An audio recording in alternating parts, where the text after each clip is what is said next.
Peace and black power, black family. It's your brother Chase back at you again with another reaction video. And man, today we got a dope breakdown. We're doing another collab with a good brother that many of y'all probably know within the foundational Black American community. Our good brother Dewan B, who in my opinion is a musical historian, one of the greats in our community when it comes down to breaking down Black American or foundational Black American culture. So I definitely wanted to bring him in here on this collab because as you can see by the title, we got some folks from across the pond talking crazy as usual. So I wanted to bring in one of our experts on the subject and have him do a deep breakdown on it and what's being said so we can get some correction going on, family.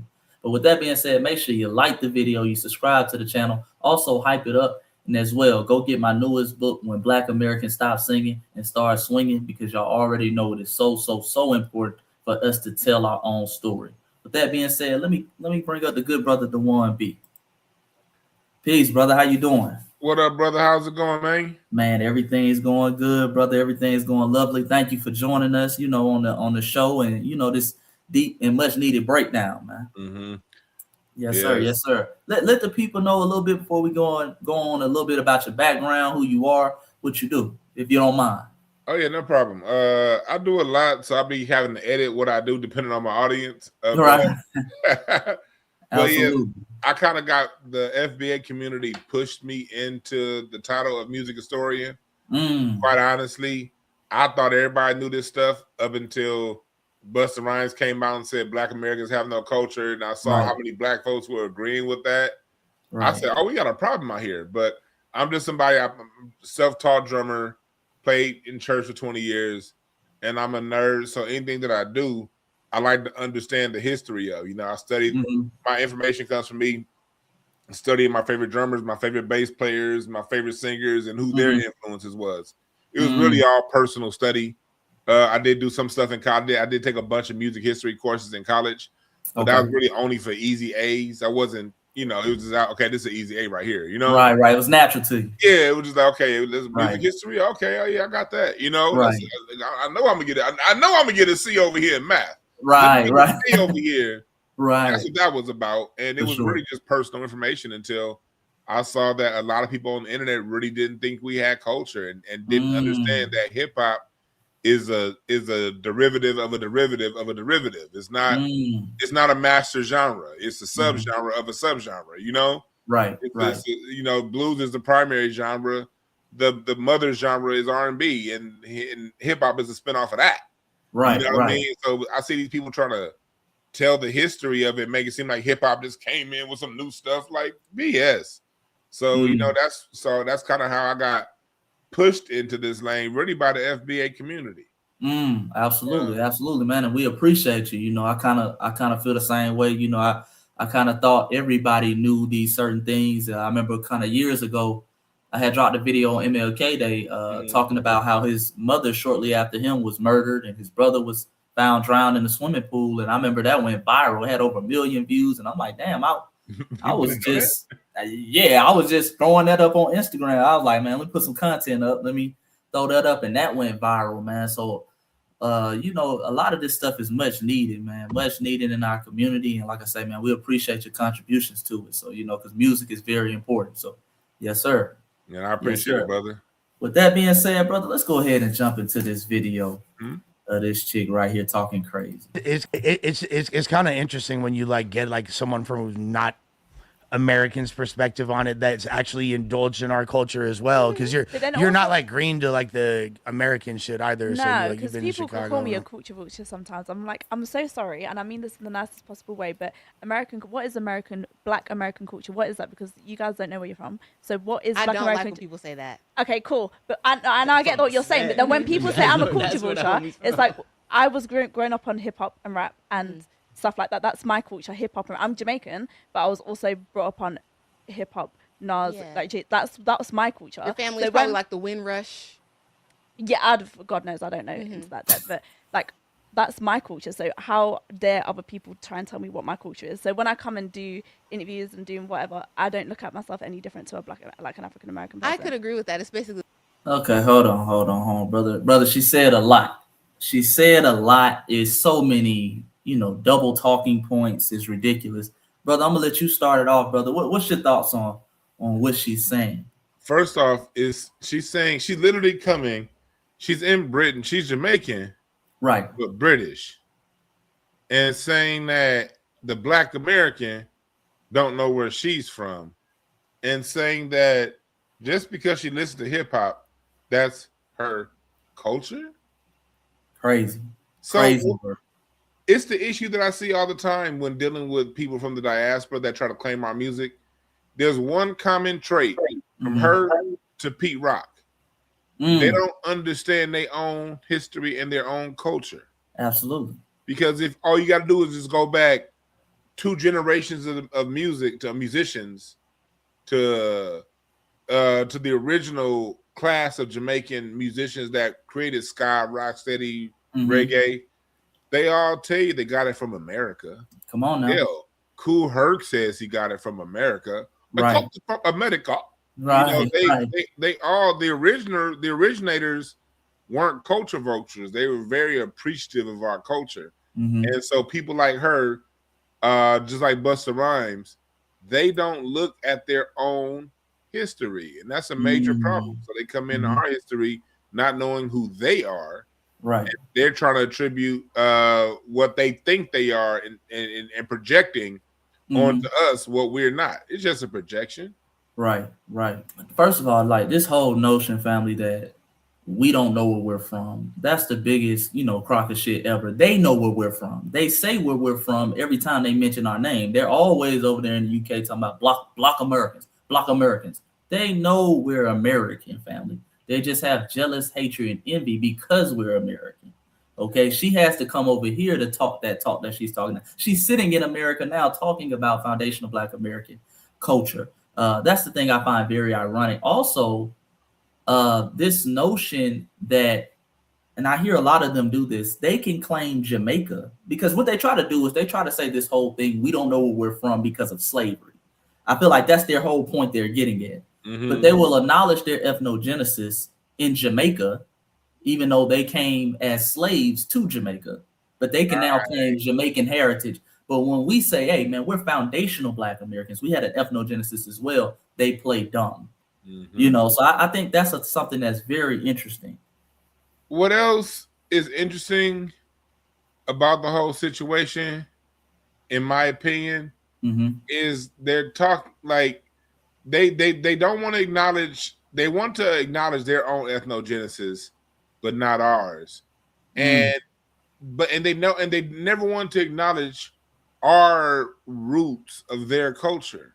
Like the first Methodist church in Jamaica was established by John Stewart. Right. Black American. They're very Christian over there now. But it was a Black American, not a white American. It was a Black American that established their first Methodist church. Same thing with their first Baptist church. Right. There are the Black American roots, like I said earlier, the Black American roots to ska, reggae, rocksteady. All that's Black American roots. Right. When it comes to, like, they say we don't know. How far back are you supposed to go? Is my question with these people that say you don't know where you're from. Because like, where does it stop? Like, if I can trace my family back to what's now the continental U.S. before this was named the United States, I could go back to my family being in the colony of Virginia. My family was in the colony of Maryland. Like, I literally got family that was in Prince George County in 1690. Maryland. Before this was called the United States. So how far back am I supposed to go on my history to say I don't know or know where I'm from?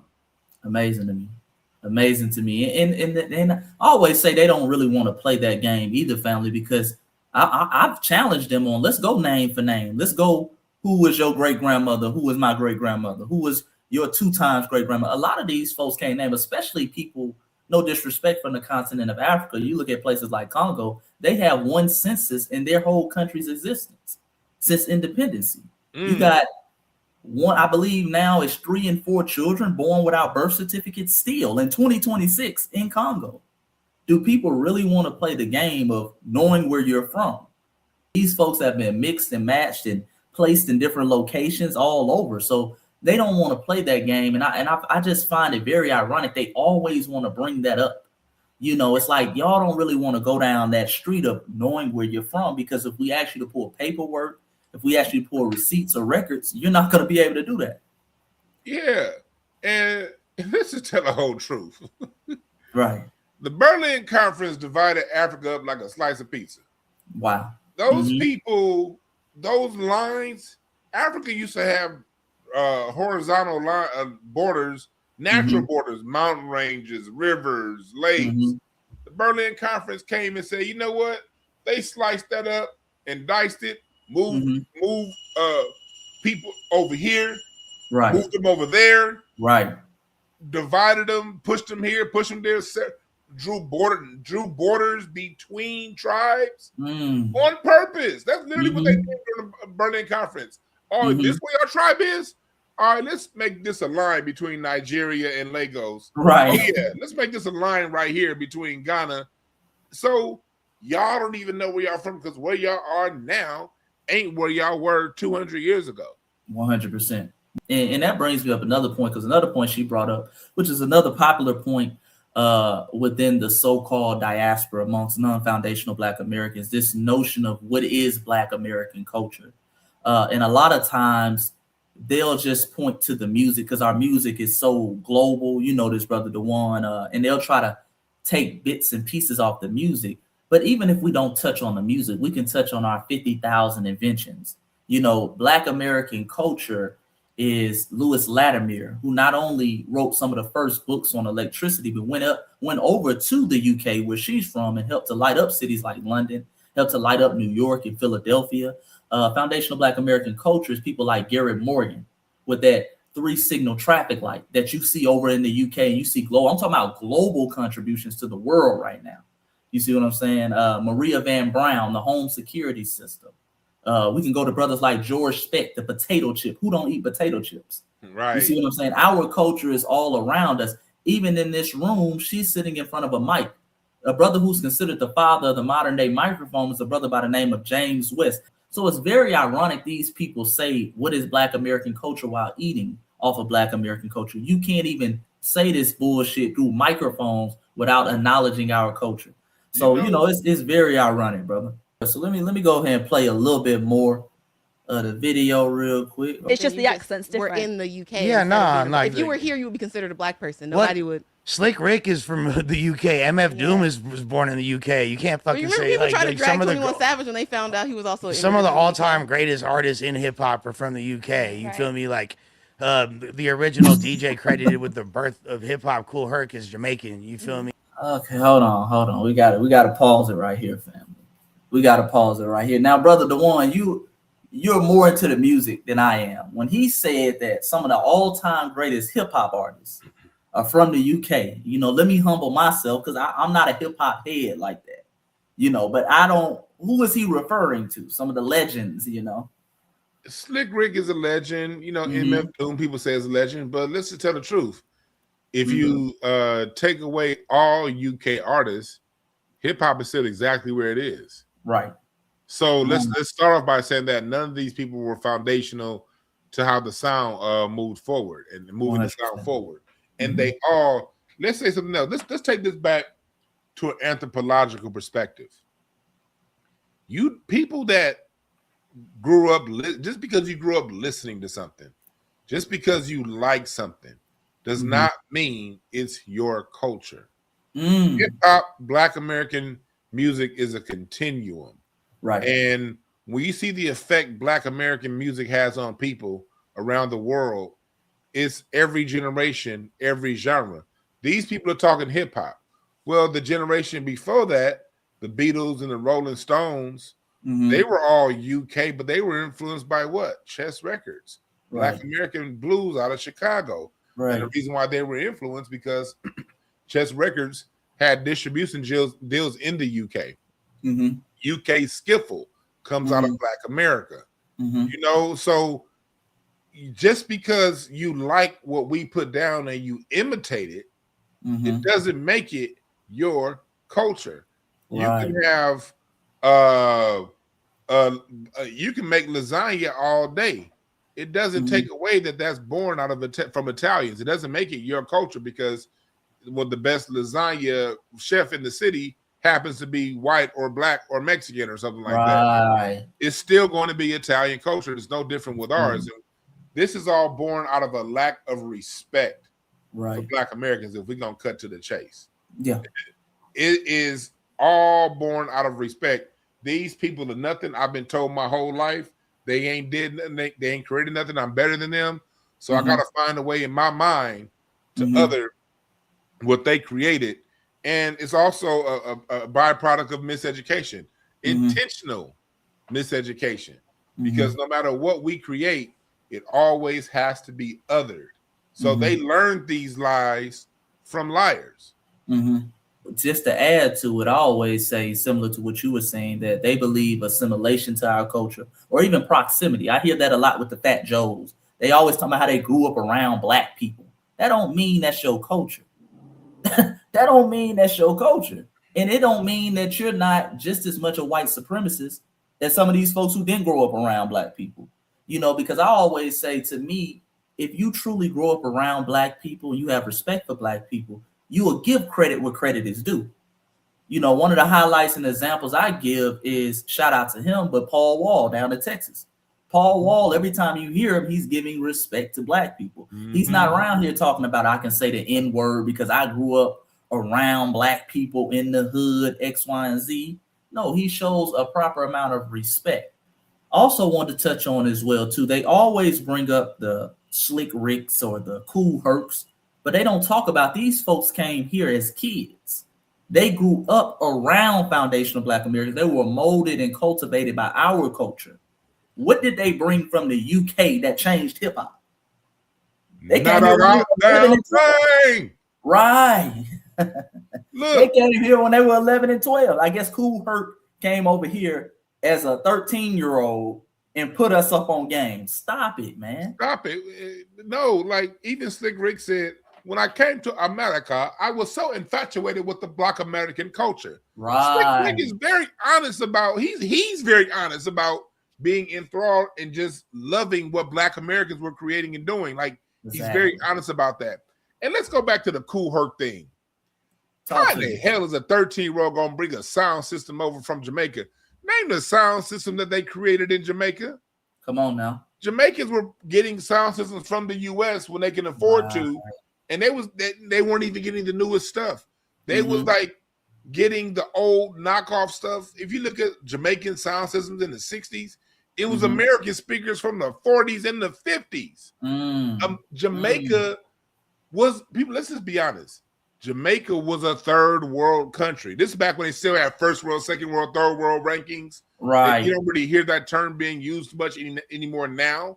But I grew up in the 80s. You always heard, oh yeah, the third world was a common term for non-Western countries. And Jamaica was a third world country that didn't produce anything, didn't create anything, and didn't contribute anything other than jerk chicken to the rest of the world. So, and there's no disrespect to Jamaica. That's just a fact. So when it comes to a sound system, James Brown had mega sound systems. And if we're going to really give credit to anybody when it comes to mega sound systems and music, that has to go to the rock guys. The Jimi Hendrix, the Grateful Dead, Led Zeppelin, those rock acts. They're the ones who had these huge rigs of sound systems. If you want to go sound system culture, no one went bigger on sound system than the rock guys. Right. You know what I mean? Right. And then after that, a sound system is just a box. The culture, what we're focused on narrows down to what's coming out of that box. Exactly. The box itself isn't the culture. What are you playing through it? Right. He was playing James Brown. He was playing Sly and the Family Stone. He was playing Isaac Hayes. He was playing Barry White. He was playing 100% Black American music according to Cool Herc. So it's what you playing is what makes it what it is, not just the box itself. Right, 100%. And, you know, that's something, like I said, that's something I wanted to bring up, and I knew you agree with that. You know, a lot of these folks, they're always bragging about people who come over here who happen to be of Caribbean heritage. or African heritage, but they grew up over here emulating our sound. You know, they didn't bring anything from their homeland that was just so unique that changed the foundations of foundational Black Americans. Right. Because the reality is, even if they had, that originally came from us anyway. The toasting came from us. Listening to American DJs do the jive talk and stuff. Count Machi told you that. You see what I'm saying? I keep forgetting the other brother's name who was with Count Machi, Doxson. Right. He used to tell you he got all that sound. He used to go to Florida. A lot of Caribbean folks used to go to Florida back in the day and kind of work on those sugar plantations and stuff like that. They would go to the blues clubs and the juke joints, and they would bring back those CDs and stuff. That's what they kind of they did a lot of sampling back. You listen to a lot of old Jamaican music, they were just doing nothing but sampling, trying to remix old R&B hits and stuff like that. So, you know, like I say, that stuff, we're the foundation of that stuff. These folks didn't bring anything that we weren't already doing. Okay? I give people an example to go to. If you want to understand when they said that because they said they got it from Louis Jordan. There's a Louis Jordan song called Brother Beware. Go look it up. And he's talking about, he's based on women. Hey, brother, beware of that woman that her, and they clowning the whole song on Brother Beware. Louis Jordan is rapping on the song Choo Choo Cha Boogie. Take me my back to the hat, Jack, Choo Choo Cha Boogie. He's the same person that if you watch Tom and Jerry cartoons, he had that song, Is You Is or Is You Ain't My Baby. That was Louis Jordan. So we were already doing that. And before Louis Jordan, it was Fats Waller. Fats Waller, stride piano sound, 1920s, had a song called Your Feet's Too Big, where he was talking about women. He was talking about a woman he wanted to get with, but her feet was too big. Right. All he did, it was clowning. And if you want to go even further than that, who created the genre of stand-up comedy that we know of today? Black Americans. The first noted stand-up comic was Moms Mabley, but that was part of the Chitlin circuit. Right, you give me some homework. Okay. Yeah, if you were, I have an interview with Mr. Bobby Rush. He's 92 years old, but he gave me some stories from back in the 50s. He was like, when we came up in the Chitlin circuit, he was like, the MC got paid $7, the main act got paid $5. So most of us learn how to MC and be the act, so we can get 12. And that's what Moms Mabley, what's his name? Here Comes the Judge. Here comes Pigneat Markham. Pigneat Markham. They were all Red Fox. They were all on the same circuit, Muddy Waters. They would do shows together. It would be Moms Mabley, Red Fox, Pigneat Markham, all on the same shows going all throughout the Chitlin circuit, and they would switch on who was going to be the MC. And that reminds me too, you brought up Louis Jordan. My grandmother used to listen to Louis Jordan. And I remember telling her that sounded like rap. She used to listen to her. One of her favorite songs was Jumping at the Jubilee, I think it was. And he was spitting. I'm like, rapping. Yeah, he was rapping. That's the first time I remember hearing him. And I'm like, damn. And she used to always say, ain't nothing new under the sun. Ain't nothing new under the sun. Louis Jordan is the father. He's the godfather of R&B. The song that James Brown used to get his contract was Caledonia. He was remaking. If you saw the James Brown movie, he did a song called Caledonia. Caledonia. What makes your big head so hard? That's the first off. Caledonia is the original breakbeat. Want to hear a breakbeat? Listen to Caledonia. But that was James Brown covering a Louis Jordan song. Louis Jordan, beans and cornbread had a fight. Beans knocked cornbread out of sight. Y'all heard that song on Malcolm X when he had his head in the toilet. They were playing that song, Beans and Cornbread. Oh, okay. Yeah. Jordan. Like the whole genre of R&B comes out of the jump blues, which was Louis Jordan. Then from Louis Jordan, you get the Ray Charles sound. From Louis Jordan, you get James Brown. From Louis Jordan, you get Jackie Wilson, and all that stuff then goes into Motown. But that's comes out of Louis Jordan, which has a direct lineage connection to Fats Waller before him. So our stuff goes so deep. And when it comes to us, I can give you names, dates, songs, videos, time, place, everything. Only thing they can give you is they brought Jamaican culture through toasting and through the system. Okay, what song did he create though? Right, there it is. Man, like I said, we're going deep on this one, family. And notice, Brother Dewan is giving y'all verifiable connections. We're not talking about a lot of people. They just come out the blue talking about they gave us stuff. You know, we giving you verified connections. We can show you point by point throughout history where people are getting it from, where people are building off the knowledge, wisdom, information in the music. You know what I'm saying? So that's very important. Let's go ahead and get to this last part because she's gonna say some more stuff that we gotta break down, family. So it's crazy. I didn't mean to be offensive by the one I say you guys don't, but that's how it irritates my soul because I'm like, because it's like that is my culture, like rap, like that's what I grew up on. Yeah, people. So that's what I know. Like, I don't know anything. I wasn't growing up in country. People are ignorant about the African diaspora and slavery and things like that. That's why I don't appreciate it when people say, "Oh, you guys don't know where you're from." Yeah, it's slavery. We've been here 100%. Yeah, 100 years. Right.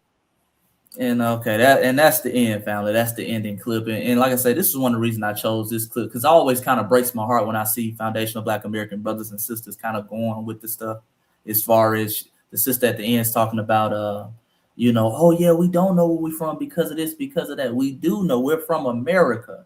If she can say she's from Jamaica, if they can say I'm from Haiti, if they can say I'm from Nigeria when Nigeria didn't even exist 100 years ago. We can claim the United States of America, the country we built from scratch. And we were here before it was even called the United States of America. You see what I'm saying?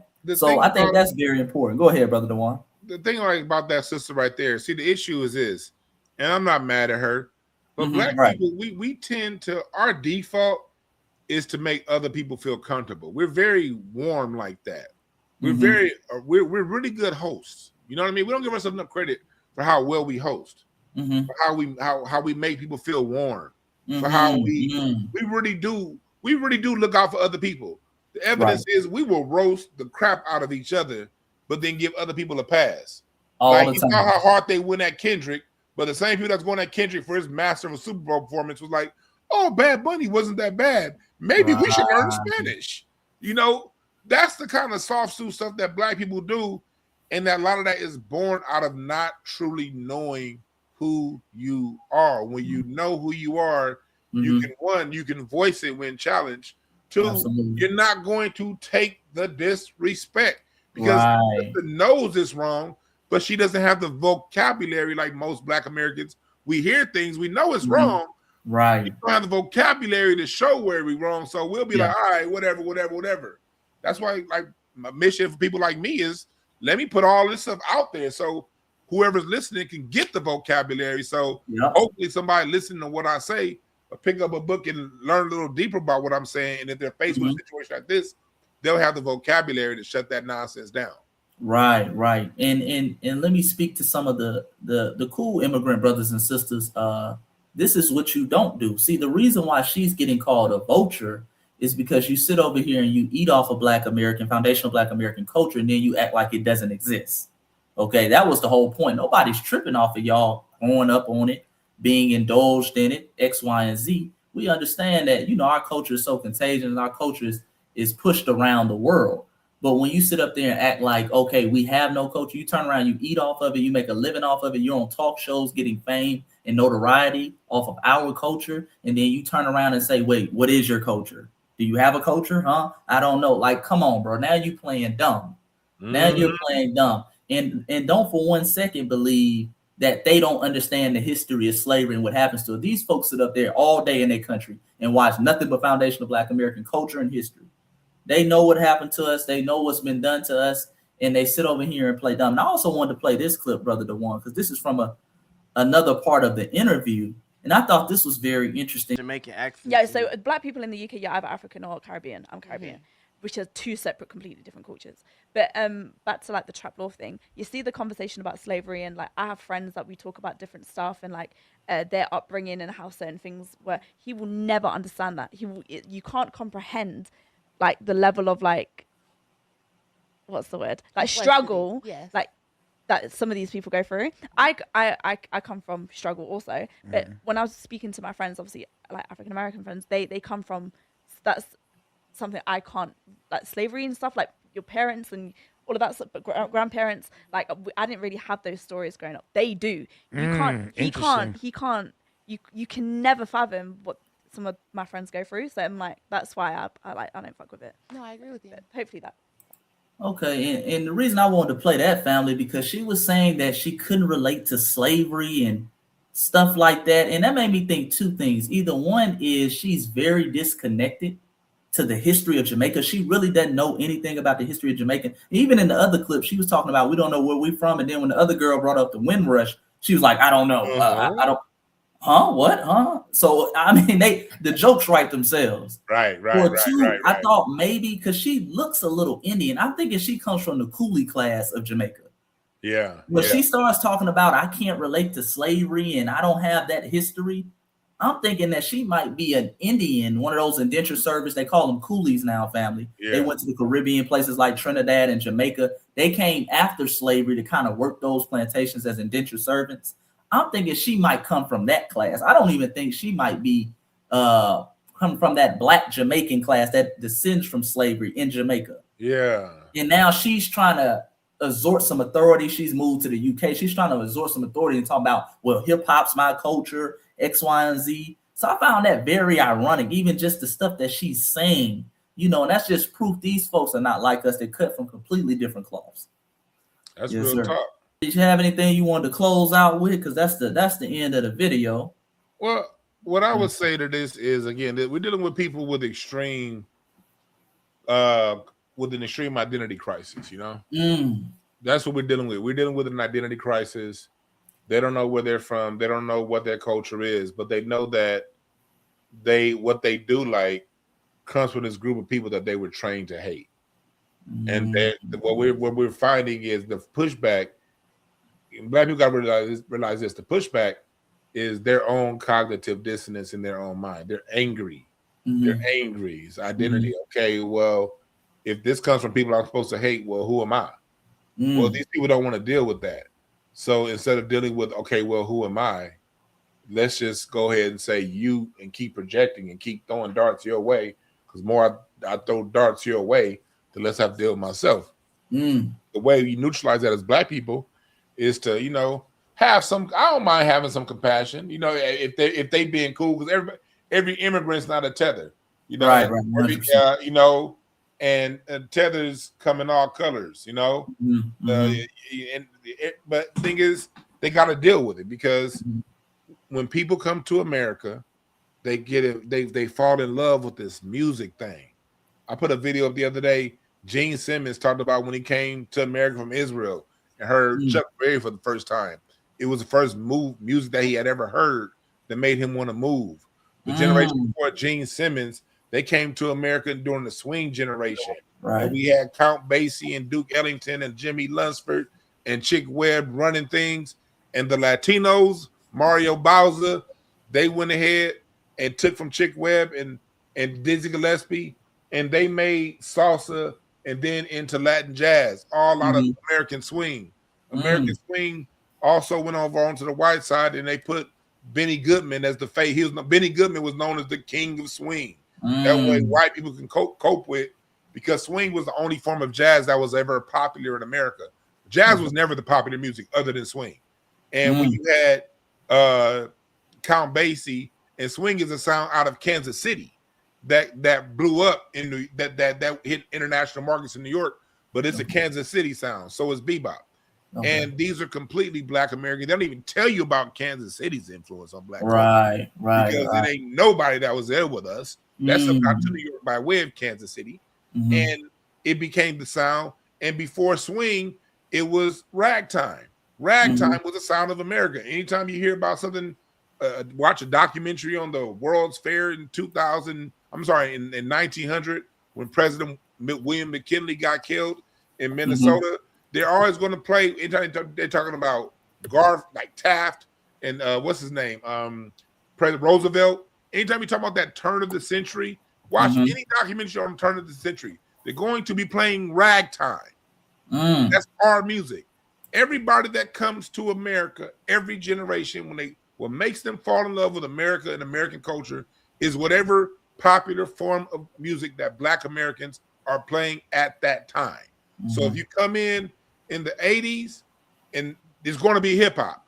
If you come in the 70s, it's probably going to be a disco version. If you come in the 60s, it's going to be Motown. If you come in the 50s, it's going to be swing and rock and roll. If you come, that's just a consistent thing all throughout American history.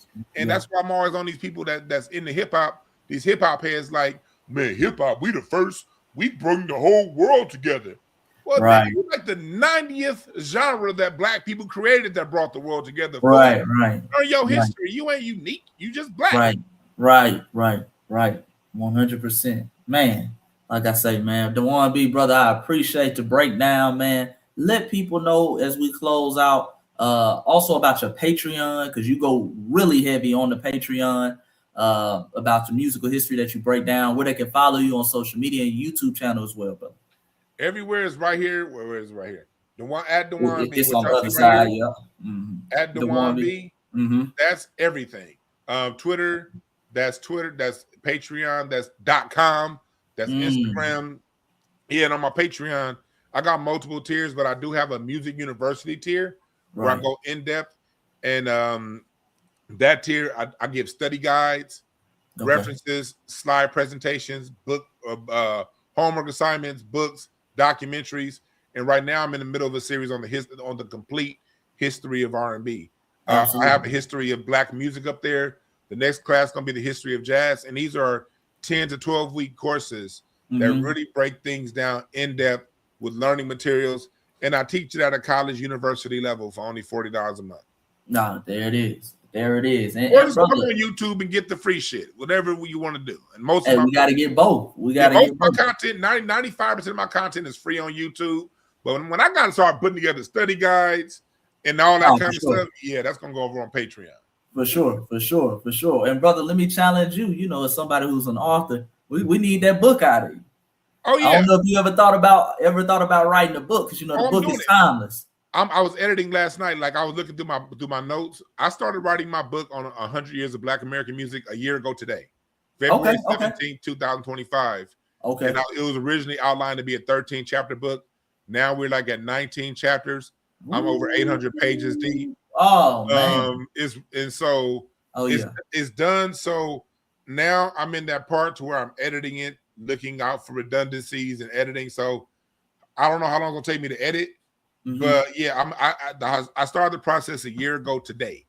Okay. And so but yeah, I'm like over 800 pages right now. So so that's trying to whittle it down and get, but we'll see where it turns out. But absolutely. Hopefully by the summer I'll have it ready to go. Absolutely. Well, brother Dewan B, man, I appreciate you joining the family, man. Thank you for blessing us with your presence. Man, hopefully we got to get you back again. Thank you, man. Appreciate it. All right, family, that's it for today's video, man. Make sure you like the video, subscribe to the channel, hit that bell icon down below. Also hype it up. And until next time, man, you know what it is. Foundational Black Americans, man. You're phenomenal people. Peace and Black power. I'm out.